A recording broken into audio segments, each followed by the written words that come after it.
Guard. He's been the Coast Guard Goa Area Commander and the ICGS Delhi in New Delhi. Senior appointments and staff include Principal Director Policy and Plans, Joint Director HRD at the Coast Guard Headquarters, New Delhi, and CSO Personal Administration at Mumbai. On elevation to flag rank in 2009, IG Murthy spearheaded the Operations Division of the Coast Guard as the DDG Ops and Coastal Security till 2012. He was the Coast Guard Regional Commander of Andaman and Nicobars for 2 years from 2012 to 14 and Regional Commander of Northeast from 2014 to April 2015, whereupon he came back to Delhi to take up the same appointment to DDG, Operations and Coastal Security. He's been an alumnus of the National Defence College and the DSSC Wellington, and also specialized in search and rescue and port operations with the U.S. Coast Guard in Virginia. Highly decorated with the President Tat Rakshak Medal Distinguished Service and Tat Rakshak Medal Gallantry in 2003, and many commendations by the Director of Indian Coast Guard and the Lieutenant Governor of Ian Islands. He's a keen photographer, green fingers, but importantly, I've worked very closely with him and also seen his work at Singapore during some common conferences that we attended. Touching the similar topic of coastal surveillance, I told him to keep it a little shorter. There will be some overlap because some issues are common. Please bear with him. He said he won't take more than 11 minutes. Over to you, Moore.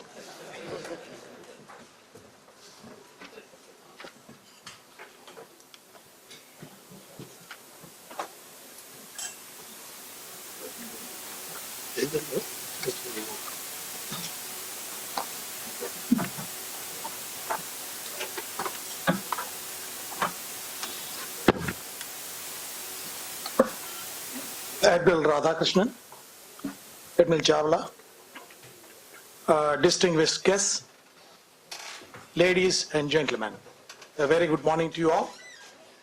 At the outset, I'm indeed honored to have been invited by the FICCI to speak on the very topical subject, that is coastal surveillance, response systems and platforms, and give the perspective of the Indian Coast Guard. India's maritime environment is indeed a very complex and truly dynamic. We have the world's fifth largest coastline, which is 7,516 kilometers long, and also 1,382 islands, which are mostly uninhabited. The exclusive economic zone, that is 2.01 million square kilometers, and abuzz with the traffic and economic activities of all kinds. The 13 coastal states and union territories are clearly at the vanguard of the development, and there has been an exponential growth of coastal population as well as infrastructure.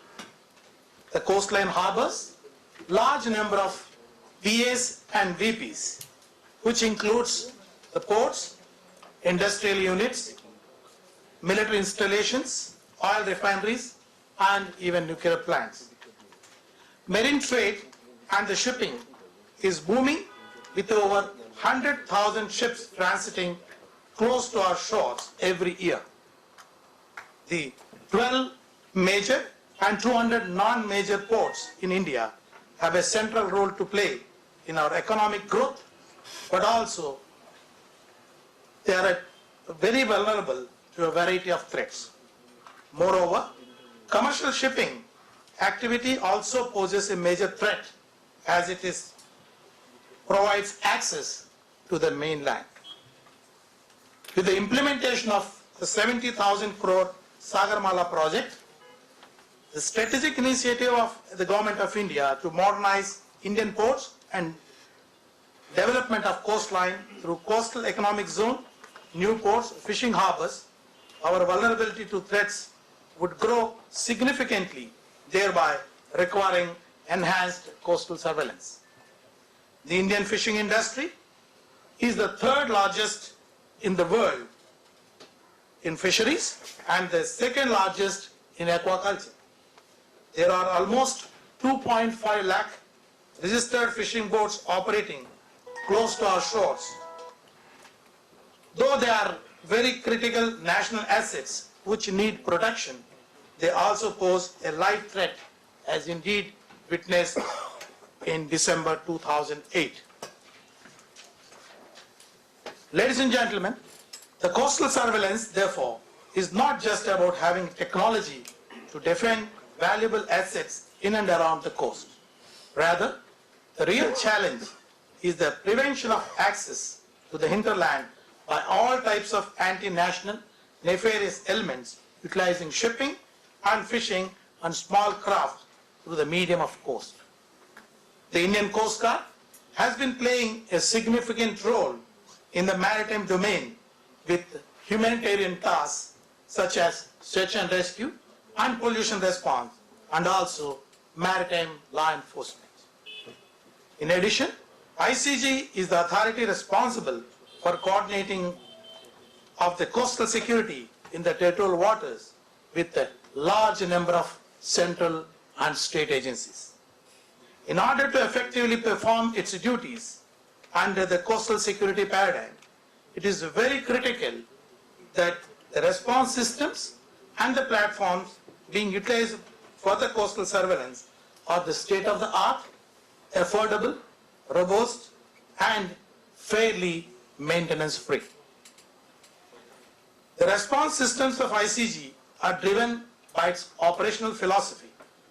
A combination of physical and electronic surveillance efforts is utilized in order to optimize the results.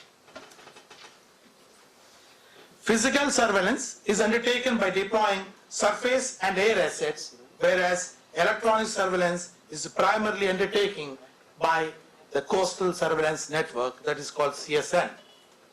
The network comprises of modern surveillance gadgets, including radars, electro-optic sensors, VHF, MET equipment, AIS, and marine small target trackers.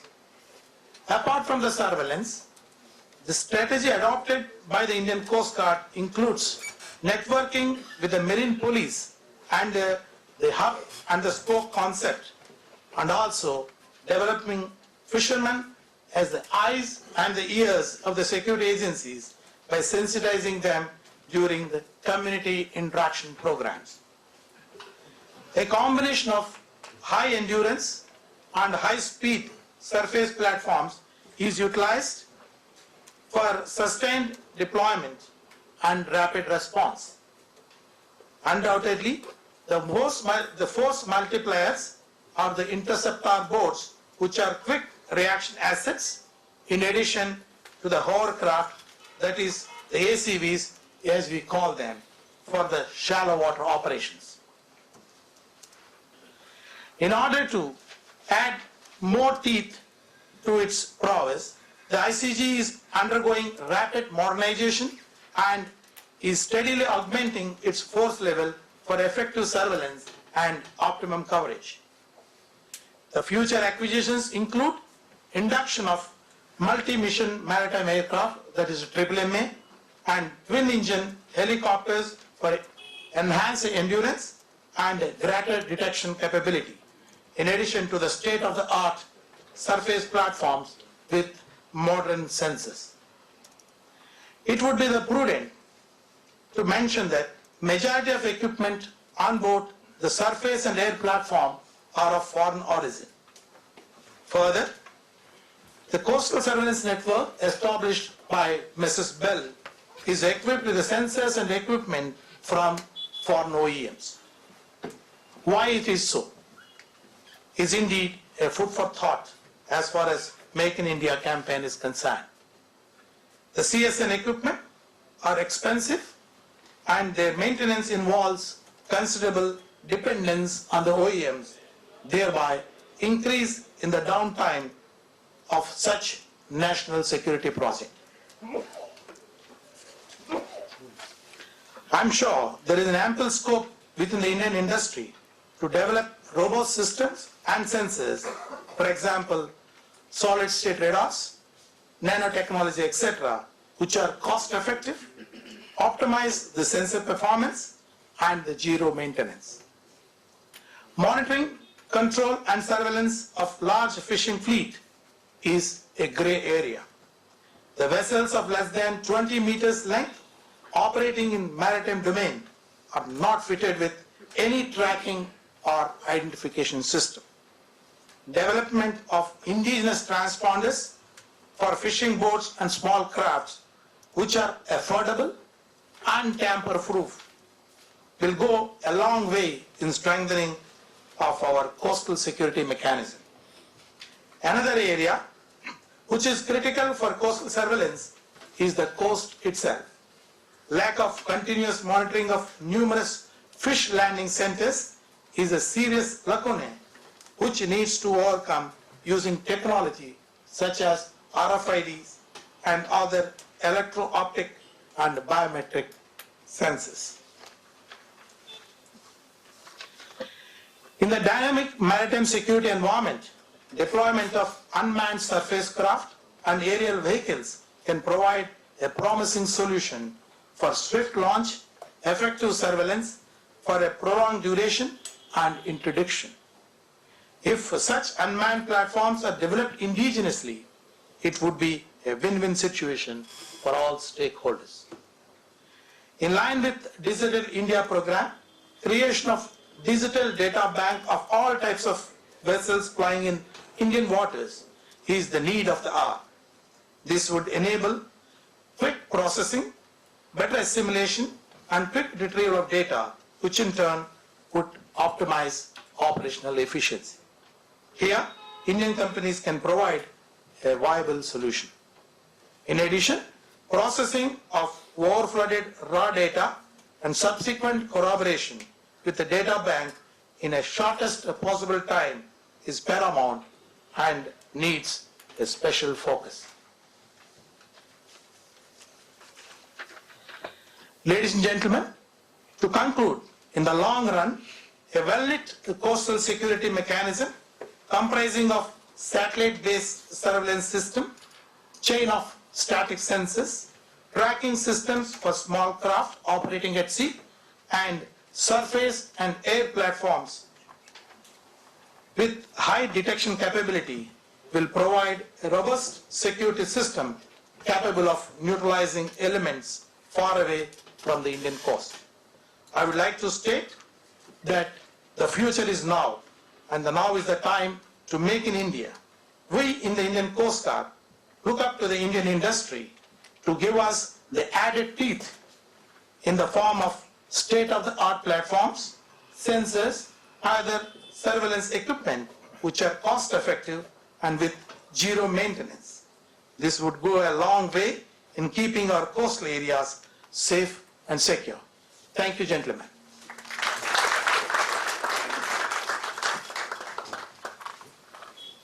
Thank you, Ajay Murthy. Absolutely on time, very crisp, and brought out challenges absolutely succinctly. Thank you very much. May I now invite our next speaker, Nick Cana from Raytheon.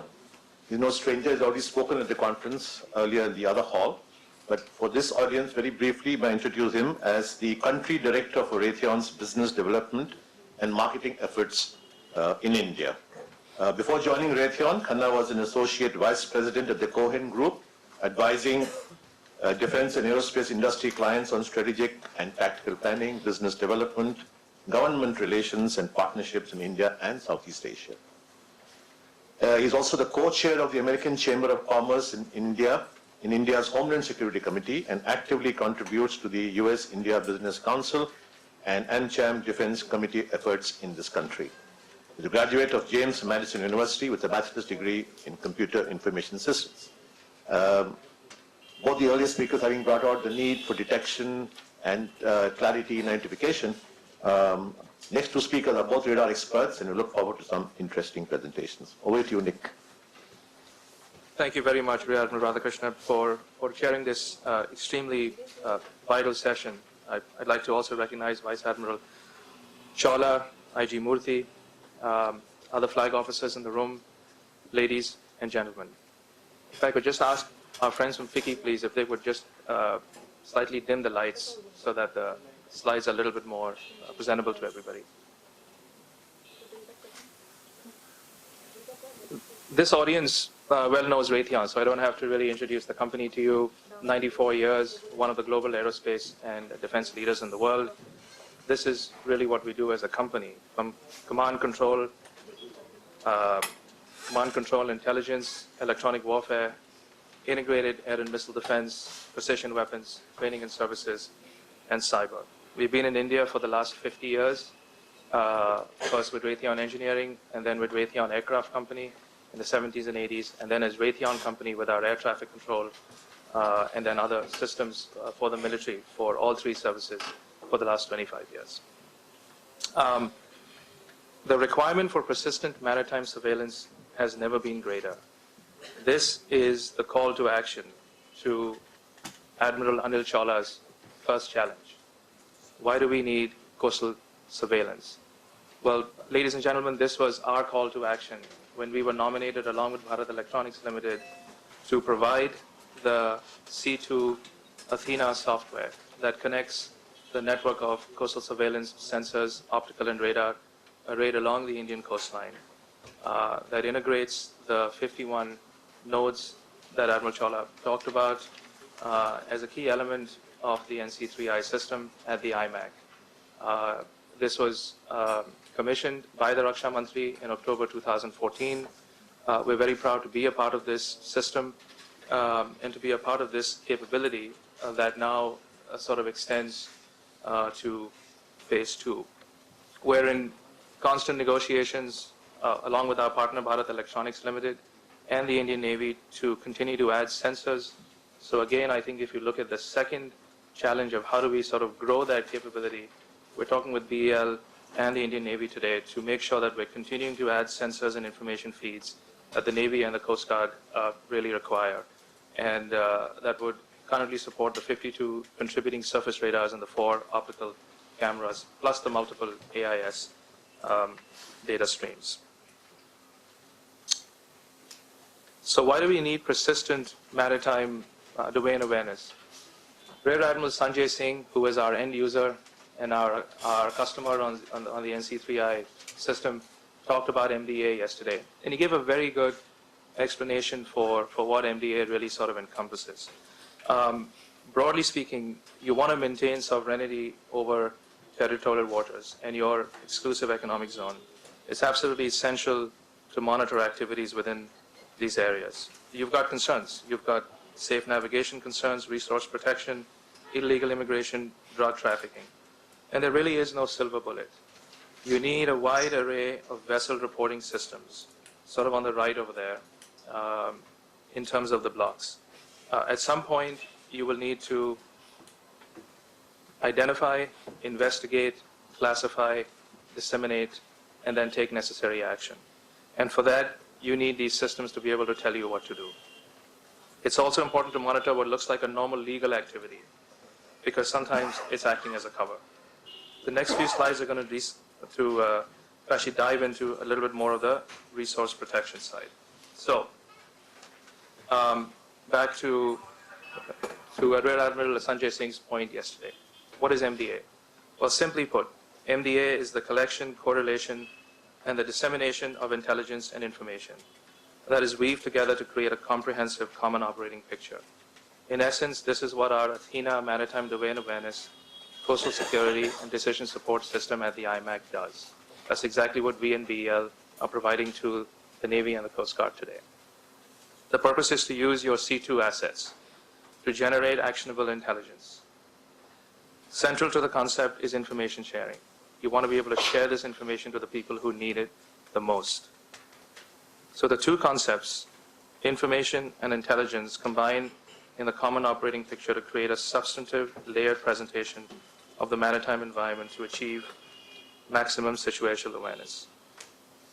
Back to the speakers just before me today. They talked about being able to look at the threat further out. If you can identify the threats further out range, you can keep your response assets further apart.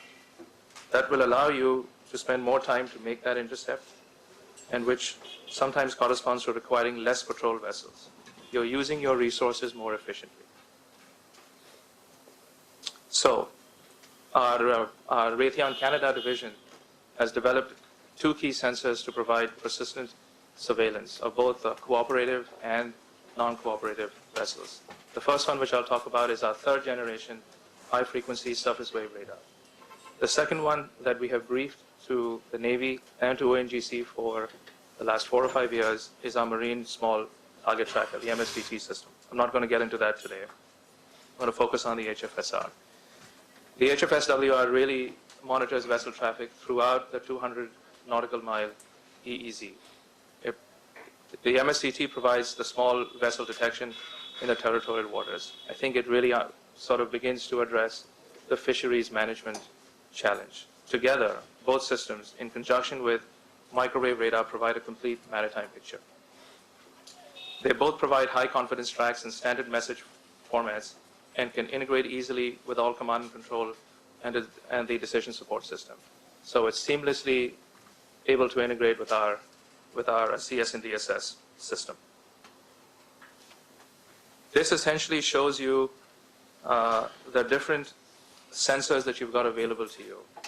So when you've, and sort of really begins to tell you what different sensors would be ideal for different regions. So in sort of international waters, we've already talked about this. You're really relying on your space-based assets, your radars, or your AIS, or your long-range identification and tracking. As you enter the EEZ, you're focusing on the HF radar that's going to work in tandem with your patrol vessels. And then as you get closer ashore, you're looking at your vessel type services, your marine type radars, and your traditional microwave radars. The objective, again, is to identify vessels of interest at a range where appropriate action can be taken. This slide essentially shows you the different kinds of surveillance radars, fixed radars that are required for persistent surveillance, the range versus your reconnaissance platform-mounted radars. And you can look at the ranges and your track capability. But your probability of ship detection when you're looking at a traditional SAR type radar, it increases with your decreasing wind speed. Your ship signature is going to remain constant, right? But your ocean backscatter will decrease. It will increase with increasing incidence angle. But your ship signature is essentially independent of incidence angle, but ocean backscatter falls off with increasing incidence angle, then increases with your increasing ship length. So this gives you an idea as to what your different radar options are.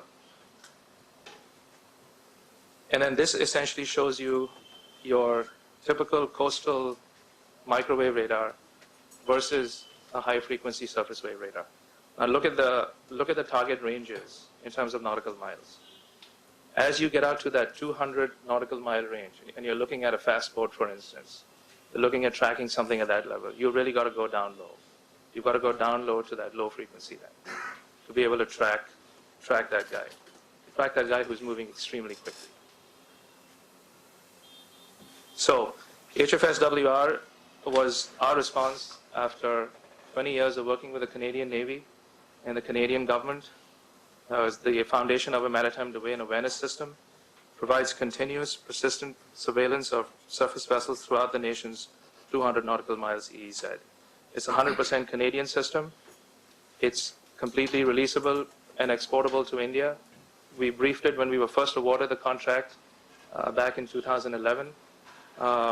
We've been in touch with Rear Admiral Sanjay Singh and with his team, and we'd like to continue some of those discussions.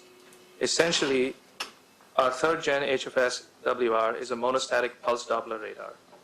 The radar site, as I'll just show you actually at the picture, consists of a co-located transmit and receive site. The shelter is located at the center and at the rear of the receive array. And the radar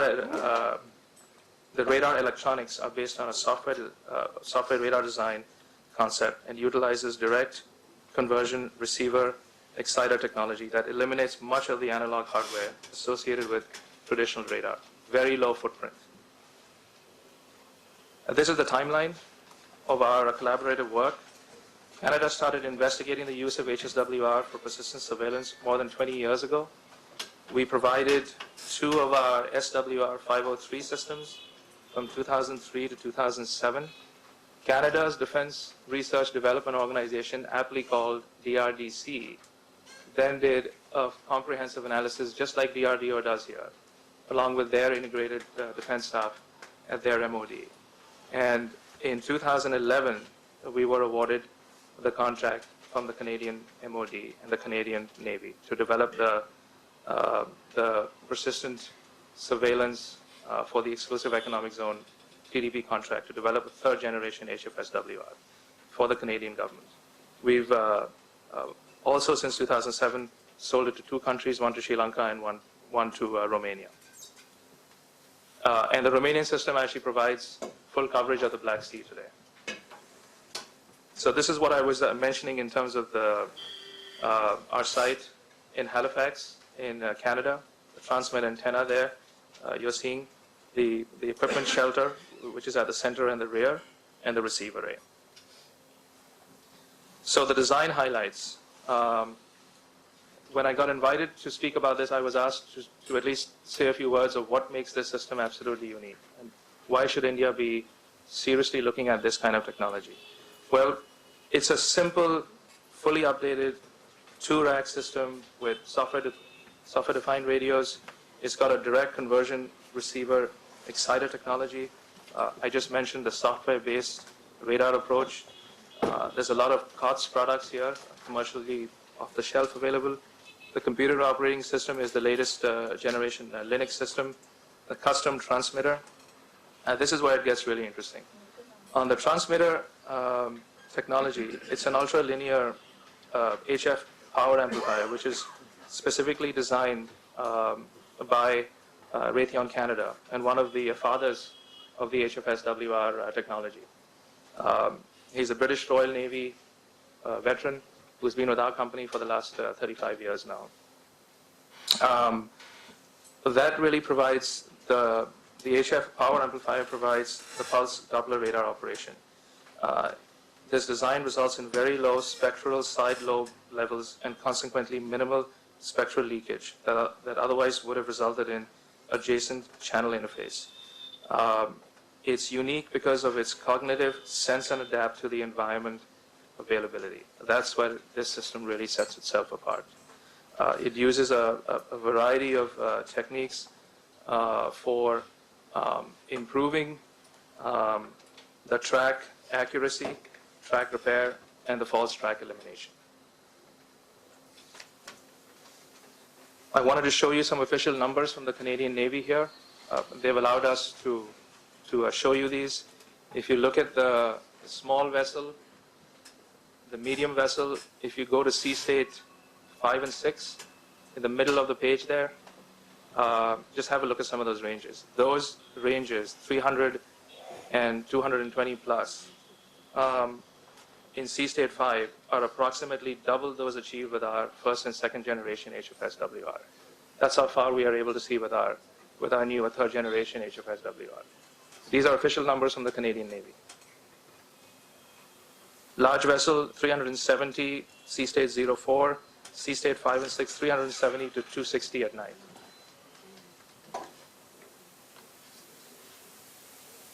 In summary, ladies and gentlemen, this is designed to be an affordable system to provide beyond the horizon, beyond AIS transmitting surveillance, really in the 200 plus nautical miles EEZ, allows your naval assets to be deployed, like I said, very efficiently, effectively, really where you need it, and where you really need to perform that very vital interdict operation.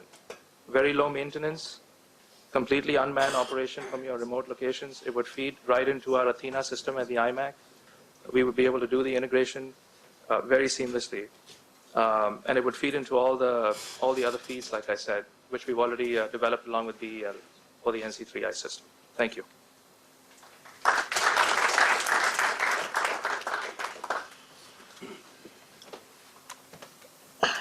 Thank you very much.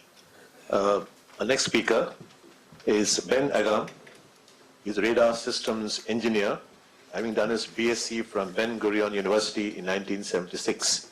He's worked extensively on airborne radars, surface long-range radars, and now is looking into naval radars. Initial years he spent with Kelvin Hughes, California, today Raytheon, and then with GE Radars, Syracuse, today's Lockheed Martin.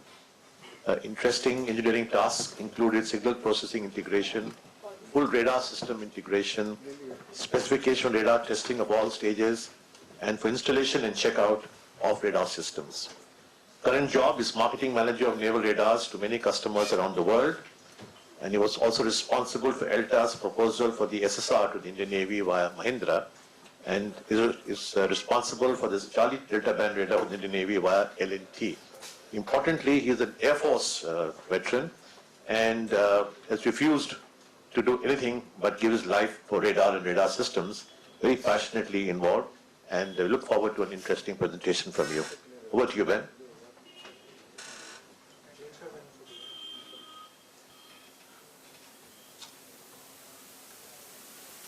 Well, how do I go with this?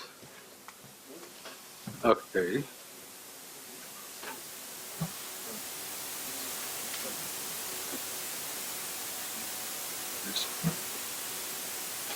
Okay. Thank you, Admiral.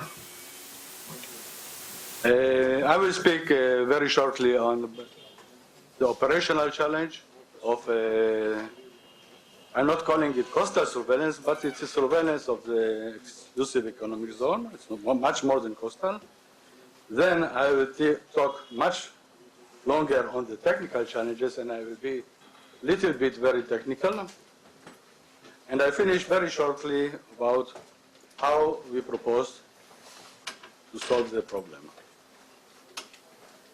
Easy can be 200 nautical miles, 300 nautical miles and more, depending if you build islands or if you extend the border or whatever. But it's a very large. Many countries are searching for cost-effective. When I'm talking about cost-effective, I'm not talking about satellite, maritime patrol aircraft, etc., UAVs, which are not very cost-effective. I'm talking about HF radar. There is a lot of write-up, like the Admiral spoke at the beginning, and Shaula continued after, about the cooperative environment of AIS, satellite AIS, or LRIT. There are many cooperative means. We are not talking about cooperative means, but as the Raytheon guy said, it all can be integrated to one picture. That's all about the cooperative means. Now a little bit about the technical challenges. There are one more operational challenges is the hostiles. Hostiles can be enemies, can be drug smugglers or weapon smugglers or others, and can be also now illegal immigration. When we see the problem in Europe and they are searching for radars beyond the horizon to solve the problem before they're entering. So there are many. Now to technical challenges. As you see here, there are two types of over-the-horizon radar. The first one is the OTHA, is the surface wave radar, which are waves that are crawling on the ground. The other one is the OTHP, the backscatter from the ionosphere upstairs. And here you see the beam width of the OTHP. It means that you have a minimum range of few hundred kilometers that the OTH backscatter don't see.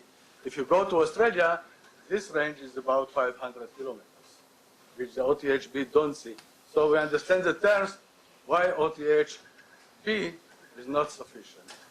And they have implemented OTHA as well.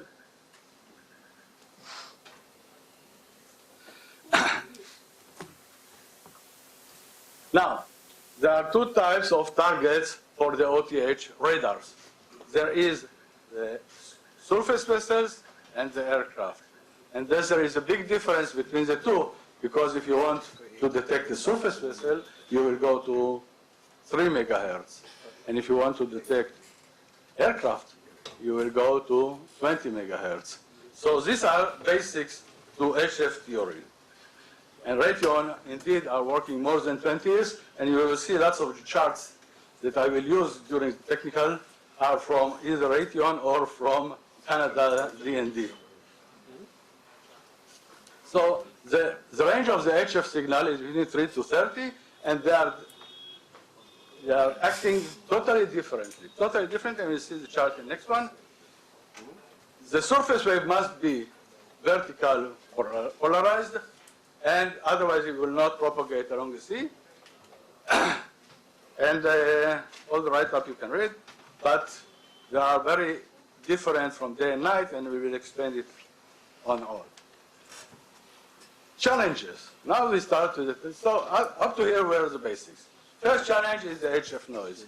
HF noise is created in the atmosphere for many reasons. I will not go into the physics. If someone wants to ask about physics, I can talk to him privately.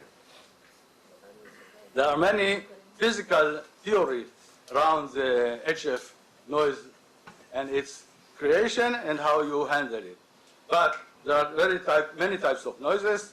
One of the frequency relative to the frequency, relative to location, relative to the season of the year, and relative to day and night. And they're totally different, and the causes are different. Beyond the atmospheric noise, in the HF, you have also galactic noise. It comes from out of the atmosphere. It's also a problem, and you can see the numbers later in dB terms. Beyond that, you have the man-made noise.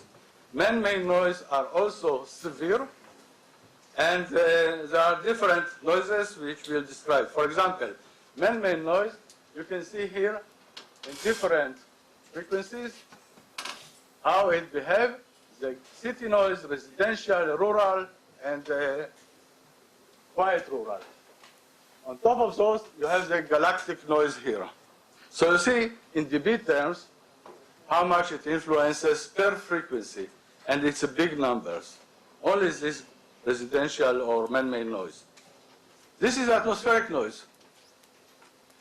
As you can see, it's also a graph by Raytheon, and you can see it across the globe, one-day picture. Big numbers, and it changes from air. So we have several problems of noise.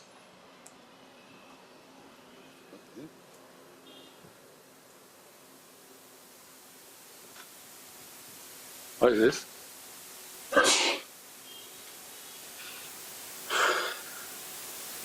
I don't know what happened. Someone can help. It's okay, but there is a problem here. Some factors disappeared. Some slides. Okay. No, I went back. Slides will be hidden. It's a hidden slide. Yeah. Too many hiddens. So how do I undo the hiddens? Right click there. Yeah, very difficult to me use this. I'm using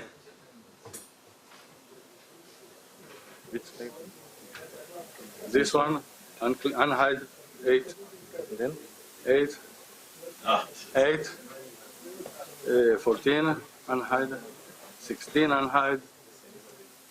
Wow, what happened? Half of the slide went hide. No, 12 leave, it's okay. 18 hide, hide 18. select all and unhide. Yeah, someone did. Okay, go back. Yeah, make it short. 6 slides.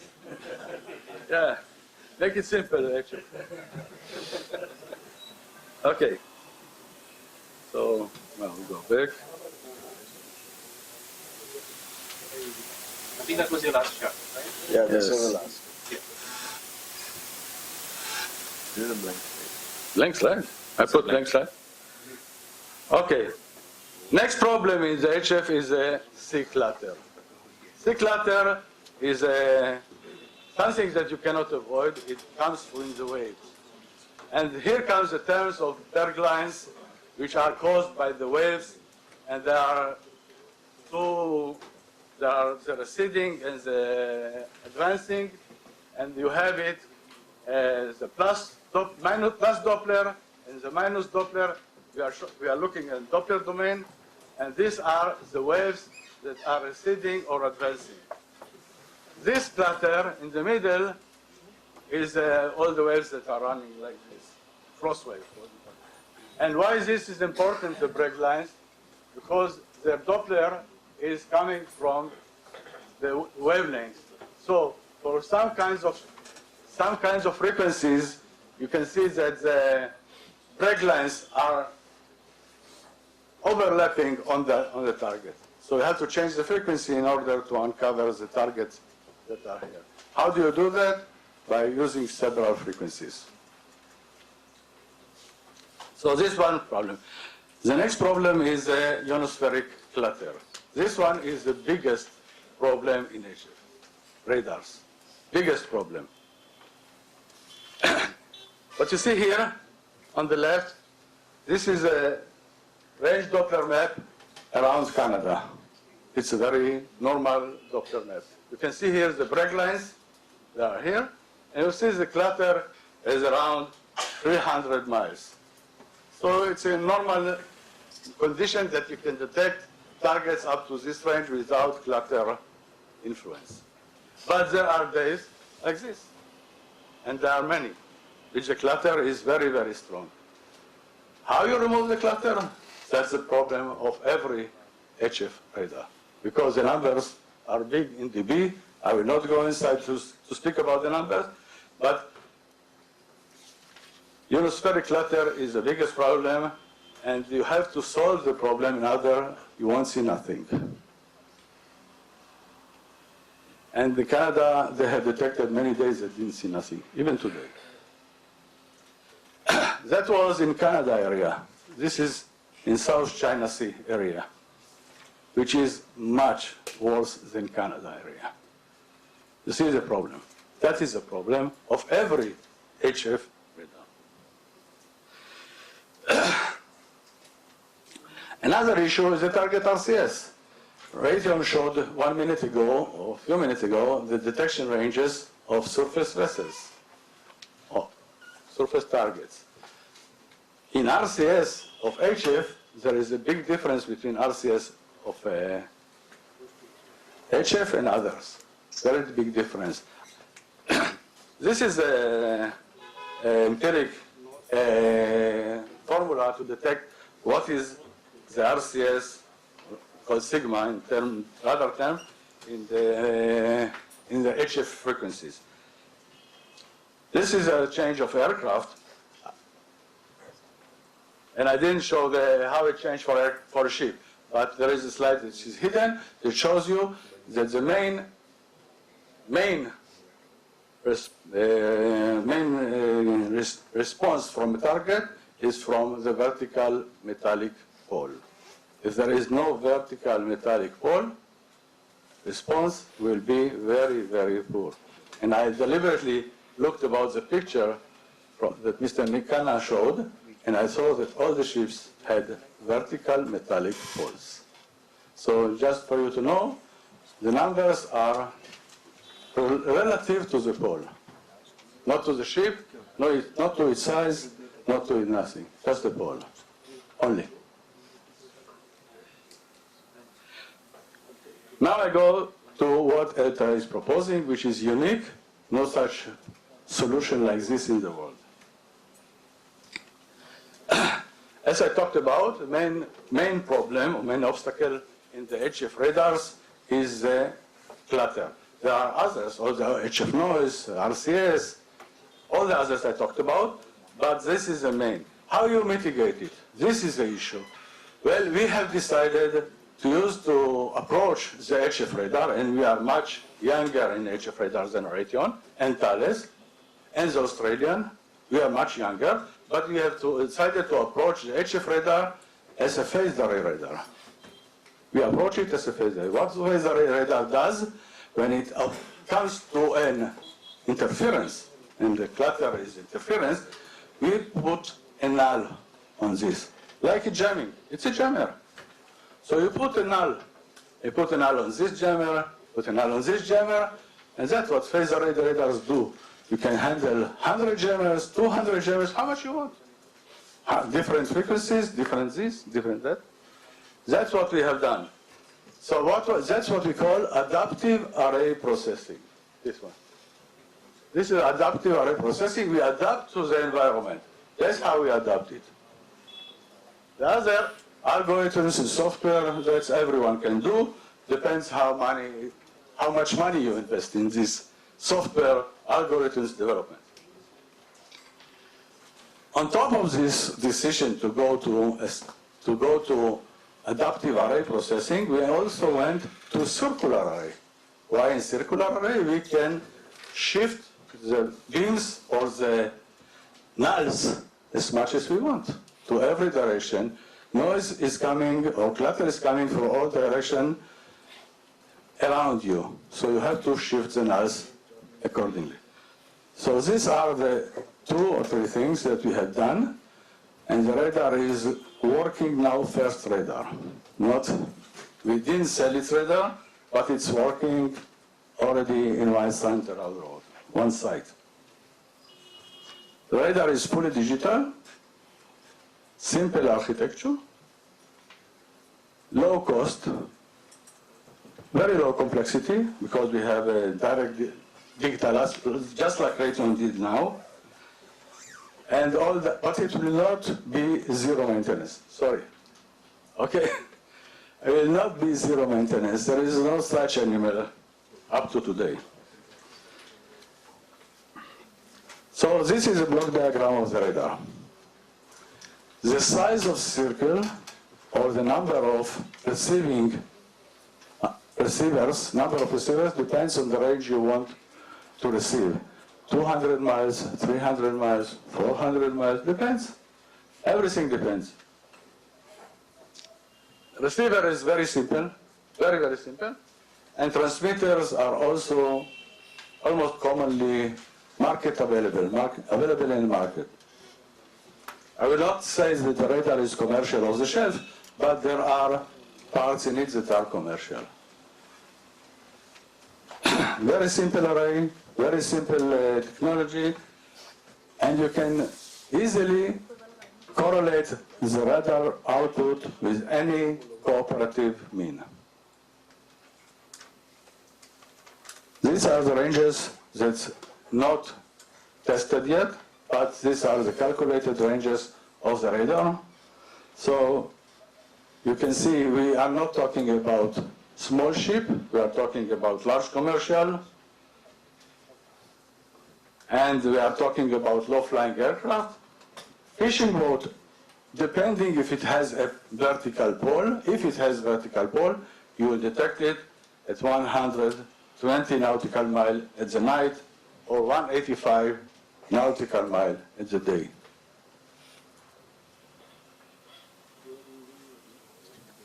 Thank you.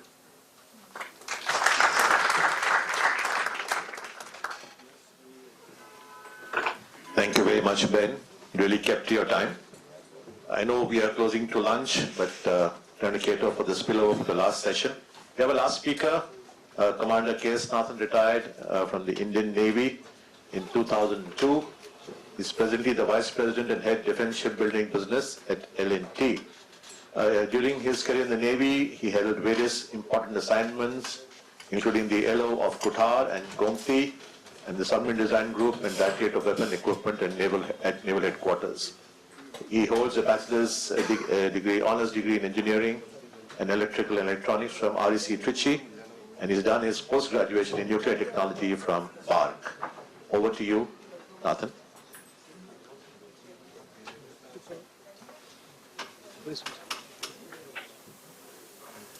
Good afternoon, Chairman, ladies and gentlemen. This interceptor board's main aspect of this is the speed, and therefore I will also go with the speed to conclude it fast, not to hold you for your lunch session. India, as was told, has a vast coastline of 7,517 kilometers, and as per the Public Accounts Committee report on the Indian Coast Guard operations, ICG needs minimum 150 ship-stroke boats and about 100 aircraft for securing the coast and maritime interest to reasonable levels, and they are expecting it by around 2018 to be achieved. However, the desired levels is about 154 ships, 126 boats, and 139 aircraft, and that is as per the plan to be achieved by 2028. When we talk of such large number of vessels to be required for the coastal surveillance, interceptor boats present an optimal solution because they have high speed, they are relatively very low cost, and small crew, there is a ease of maintenance and low construction cycle time. Go ahead. The primary role of the interceptor boats is day and night coastal patrol, surveillance, and high-speed interception. And the other functions of that is the patrol or interdiction operations with the sea air units, the anti-smuggling, anti-piracy, and anti-drug trafficking surveillance, launch and recovery of boarding landing force, SAR, and disaster relief operations. L&T had an opportunity from the Indian Coast Guard for design and construction of 54 in number such boats, and we used this opportunity to make it completely in-house with in-house design and construction.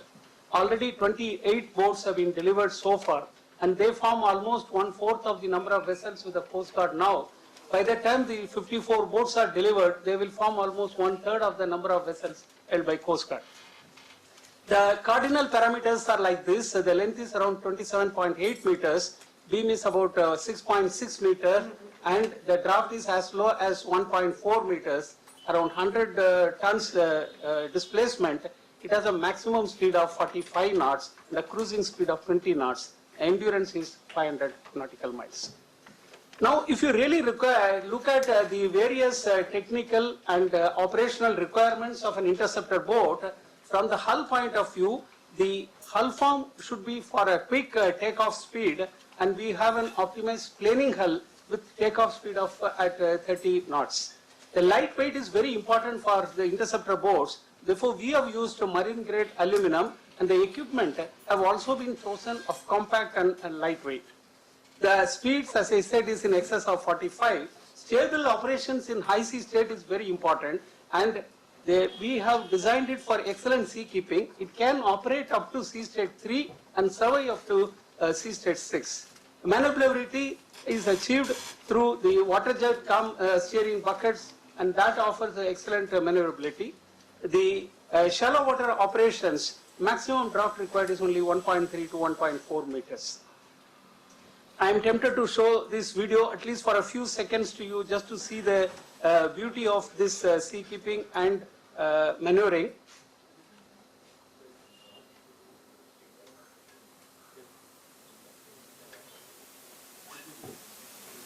You can see how smooth it goes.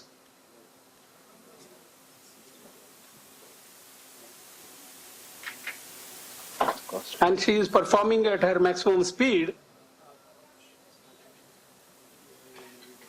And you can see the wake, how nicely it is getting formed. She is doing her, the turning circle radius trials here. Now, going back to the presentation, if you see the propulsion, steering, and controls, generally the engine should be capable of delivering adequate power for high-speed operations. So generally we use two high-speed engines of 2720 kilowatt each, so that there is a power to weight ratio is very high. And as far as the propulsion is concerned, we offer two propulsion variants. One is the water jet propulsion, which has been chosen by the Coast Guard. There is also a fixed pitch propeller and shafting operation available for customers. The range is 500 nautical miles. Endurance is 3 days. The economical speeds is achieved with low SFC, and that's what gives a long range operations. If you see the propulsion, steering, and controls, it's well designed ergonomically, the engine room and the water jet compartments. There's an integrated bridge console for machinery, steering, and alarms available. As far as the accommodation and facilities are concerned, they have been designed for 2 officers and 11 sailors. Again, a very good ergonomic design for their comfort. There's a closed circuit HVAC available for the bridge and accommodation spaces. As far as the interception and surveillance requirements are concerned, we provide as stabilized high-resolution electro-optic camera, thermal imaging camera, night vision goggles, and handheld fleet cameras. Navigational aids, X-band radar is available with ARPA tracking, quick settling gyro, EM speed log, digital GPS, EGDIS, AI is available, and navigational lights as per the regulations. So, looking at the communication set, we provide a fleet broadband with data video conferencing, then high frequency TXR 6020, medium frequency and VHF high frequencies. All sets are available. Similarly, electronic position indicating radio beacon is available, then SART is available and MSS is also available. The quick launch and recovery for search and rescue operations is an essential part of the interceptor boards, and that is achieved by 4.7 meter SOLAS approved high-speed SR board with powerful OBM and life rafts for about 110% of the crew on each side. Then SOLAS approved inflatable life jackets for twice the crew strength. As far as the offensive capabilities are concerned, one 12.7 mm HMG and 7.62 mm LMG are provided. Bulletproof jackets, helmets are available.